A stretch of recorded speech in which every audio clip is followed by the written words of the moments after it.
Hello guys! Welcome sa ating bagong video. Meron tayong tatlong dashcam na pag-uusapan at ipagko-compare sa video na to. Lahat yan from DDPi. Itong DDPi Mini Pro 2K, itong DDPi N2 Dual, at itong DDPi Mola E3. So alin kaya sa tatlong dashcam na yan yung marerecommend ko sa inyo? Ano-ano yung pagkakapareho nila at pagkakaiba? At para kanino yung mga dashcams na to? So ready na ba kayo? Tara, let's roll! Talks PH, the drive of the mind. Learn as you roll, leave no one behind. Car Talks PH, your partner in the trip.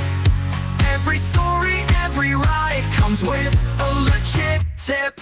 So, unbox muna natin sila guys. Unahin natin tong DDPi Mini Pro 2K. So, yung kanyang box, makikita nyo, puti lang naman siya. Yung Mini Pro 2K, dito nyo lang siya mababasa somewhere at the back. So, buksan natin siya, Pag binuksan nyo, yan lang siya, as is. Ito yung kanyang mga documentation. Makikita nyo yung pinaka main camera natin na kamukha ng Mini 2X. Tama. Nandito yung kanyang mga slot, power cable, at saka yung kanyang micro SD slot, adhesive, at ito yung pinaka-screen niya. Tabi muna natin siya. Ito yung kanyang 12-volt socket na may dalawang USB A port, which is good para may extra pa kayo. At ito yung kanyang wiring, yung kanyang charging cable, at may kasamang prying tool. So, yan lang yung makikita nyo sa kanyang box, guys.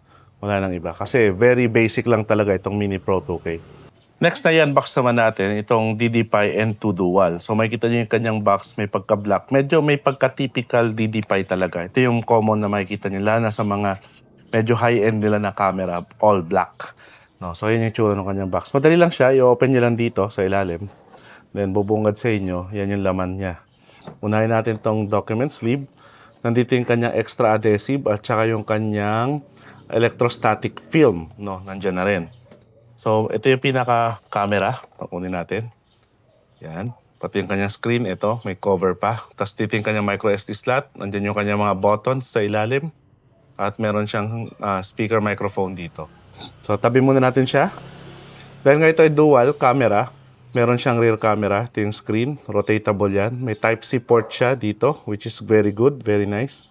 I think ito rin ay Type-C. Dito pala yung kanyang port, At saka yung sa rear camera. Yan, sa taas. Okay, so igilid natin. May makikita pa kayo rito. Ito yung Type-C na power cable niya.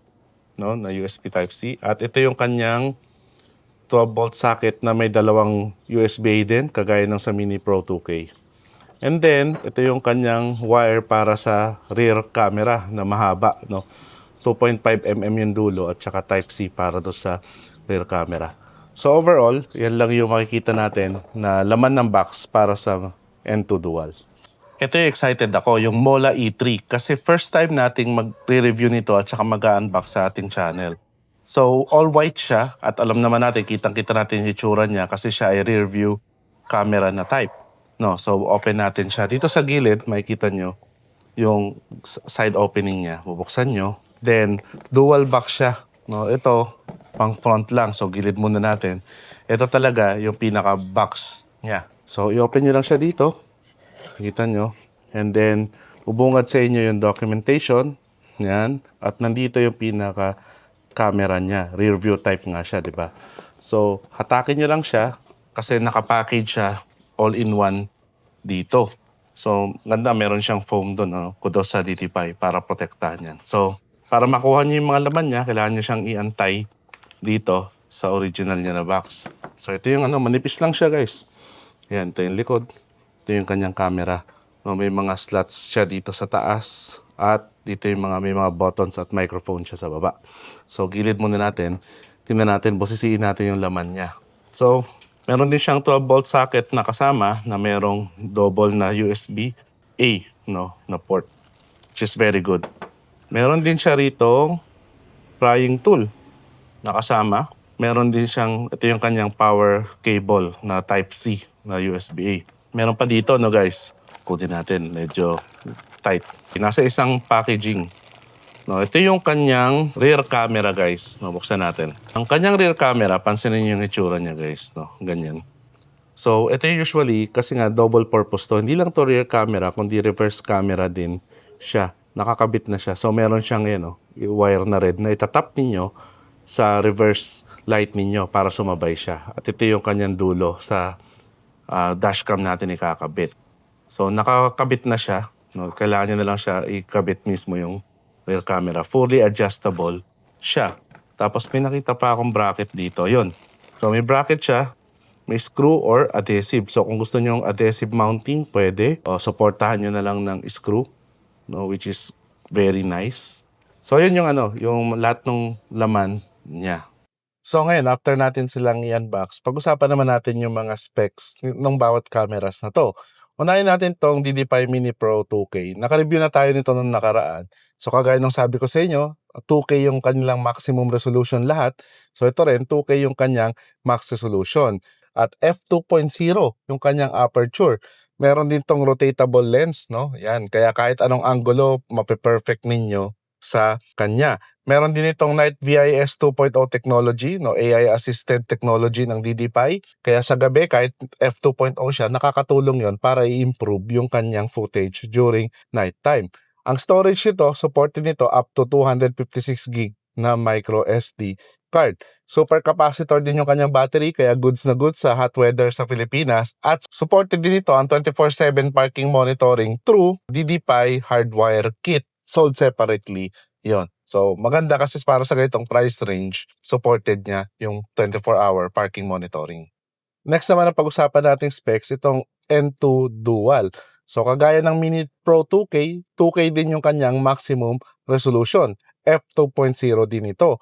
Meron din itong Night VIS AI assisted algorithm ng DDPi, kaya sa gabi malinaw din yung kanyang footages kasi nga meron siyang ganong algorithm. Ang display nito meron tong 1.9 inches na LCD screen dito na hindi touchscreen kasi may mga buttons siya dito. Meron itong ADAS 2.0 na fatigue driving, no? Kapag matagal ka na nagda-drive, bino-notify ka niya, at kapag nag-move forward na yung sasakyan sa harapan mo. Up to 256 gig din yung micro SD na support nito, at meron itong super capacitor na battery. Supported din ito ang 24/7 parking monitoring through DDPi hardwire kit. At ang makapapansin din natin ito, dahil nga ito ay N2 Dual, meron siyang rear camera na 1080p yung maximum resolution, full HD. So makikita naman natin mamaya sa sample footage kung ano yung hitsura niya. So yun lang yung para sa specs nitong N2 Dual. Now, pag-usapan naman natin itong Mola E3. Now, ito, kagaya ng nakikita nyo sa itsura niya, siya ay rear view mirror mounted na dashcam. Hindi siya dinidikit sa windshield. So, same din to. Ang maximum resolution din ito ay 2K, at meron din tong rear camera na 1080p, ang maximum resolution. Pero maganda sa rear camera nito, hindi lang siya basta rear camera, kundi reverse camera din siya. So nakakatulong siya kapag kayo ay aatras, lalo na kapag mahaba yung sasakyan ninyo or mahirap tansyahin kapag umaatras kayo. F1.4 yung kanyang aperture, kaya kahit wala siyang Night VIS technology, pero makikita naman natin yung kanyang aperture, malaki yung opening. Kaya kahit gabi, nagko-compensate pa rin yung mga important details, nakikita pa rin natin sa kanya. Maximum support niya ng micro SD ay 512 gigs, at supported din ito ang parking monitoring via hardwire kit. So, yun yung mga features nitong Mola E3. Okay, so after ng ilang araw na paggamit ko sa mga dashcams na ito, papakita ko sa inyo ngayon yung mga sample footages nila. At mamaya, i-review natin ano ba yung masasabi ko at recommendations ko sa mga footage na nakuha natin sa dashcam na ito. So, panoorin nyo guys ang mga sample footages nila.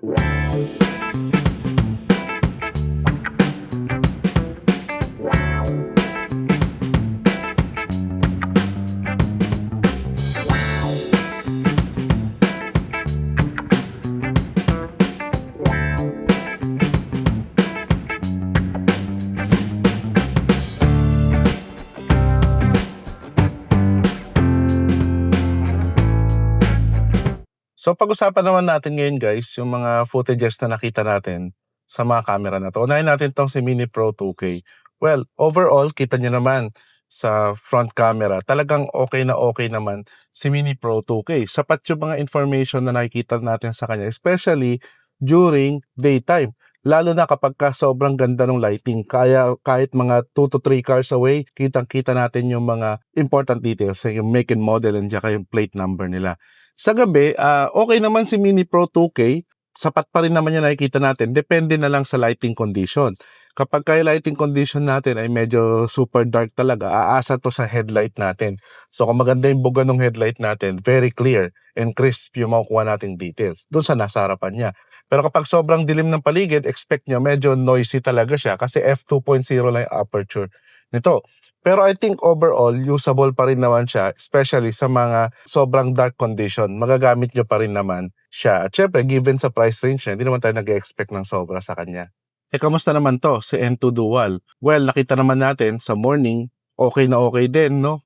Kaparehas din halos ni Mini Pro 2K, lamang lang siya ng konti kasi may mga algorithm to na dinagdag kahit pa sabihin natin f2.0 sila pareha. So, slightly lang naman yun. Hindi nyo siya mapapansin in your naked eye. Pero ang mahalaga, kapag ka morning or daytime, talagang captured din ito. Lahat ng important details, kahit pa medyo malayo yung sasakyan sa harapan natin. Yung rear camera na kasama nito, no, mapansin nyo naman, dark tint yung pinaglagyan natin, kaya medyo apektado yung view niya kahit medyo morning. No? Depende talaga yan sa tint ninyo. At syempre, meron din tayong rear defogger lines na medyo nakaka-apekto sa viewing.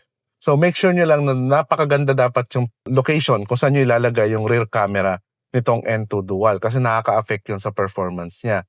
Pero kita nyo naman kahit nasa dark tint siya, basta sa morning, klarong-klaro yung mga footage na nakukuha pa rin natin. Sa night time, mapansin nyo naman kay N2 Dual, talagang nagre-reflect yung night VIS technology nililipay sa kanya.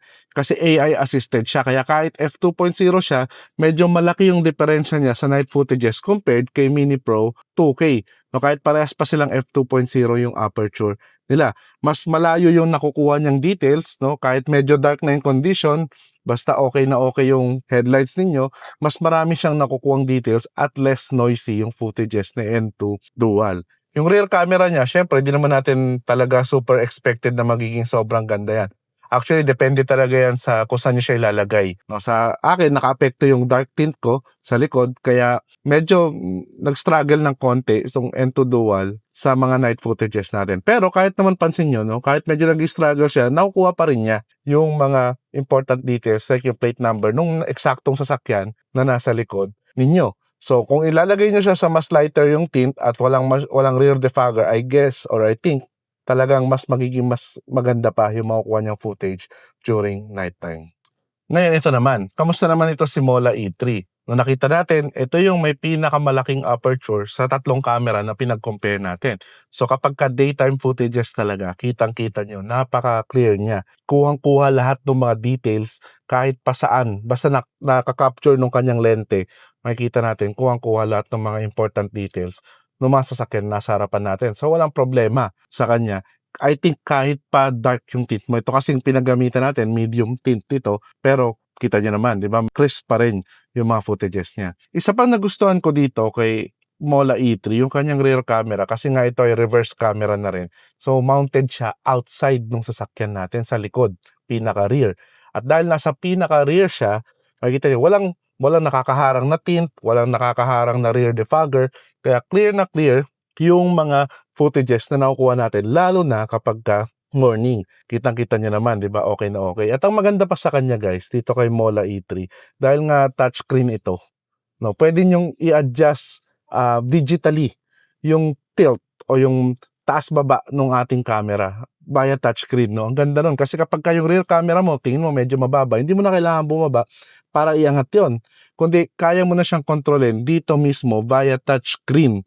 Magagawa mo yun sa kanya. So makukuha mo yung perfect angulo mo kapag nagda-drive ka, ginagamit mo siya as rear view mirror mo. Well, sa nighttime naman, pag-usapan natin yung mga footages niya sa nighttime. Dahil nga, ito ay may f1.4 aperture, kita nyo naman. Diba? Kahit wala itong night VIS technology, wala siyang AI-assisted footages during nighttime, kuha pa rin yung mga important details, very maliwanag pa rin siya. At nakikita natin yung mga lahat ng klase ng sasakyan na nasa harapan natin. Regardless kung medyo madilim or kung medyo okay yung lighting sa paligid natin. So kapag medyo madilim, hindi siya masyadong nag-struggle, i-assist nyo na lang through your very good headlights. Lalo na kapag maganda headlights nyo, maganda talaga yung makukuha footages nito. Sa rear camera, kita nyo naman, dahil nga outside mounted siya, nasa labas ng sasakyan natin, kahit nag-dark yung paligid, kita mo pa rin. Depende na lang kapag ka sobrang dark nung paligid mo talaga, yung very very poor yung lighting mo during nighttime. Pero kapag ka okay naman, may mga street lights yung dinadaanan mo, kitang-kita niyo naman, di ba? Ang ganda pa rin ng quality, kuwang-kuha yung mga important details ng mga sasakyan na nasa likod natin. So very nice combination talaga itong si Mola E3 kapag ka ginagamit natin mapa daytime man o kaya mapa nighttime. So yun guys, yung mga comments ko or masasabi ko sa mga footages na nakuha natin sa tatlong cameras na to. So, ang tanong, marerecommend ko ba sa inyo yung mga dash cameras na to? Well, kung ikaw ay naghahanap ng budget meal na dash camera na maganda yung footages niya at hindi mo naman concern yung likuran, okay na sa'yo sa harapan lang. At kung gusto mo na talaga ng budget na dashcam kasi limitado yung pera mo, pwedeng-pwede na itong Mini Pro 2K para sa'yo. Very affordable na siya para sa performance na ibibigay niya sa'yo.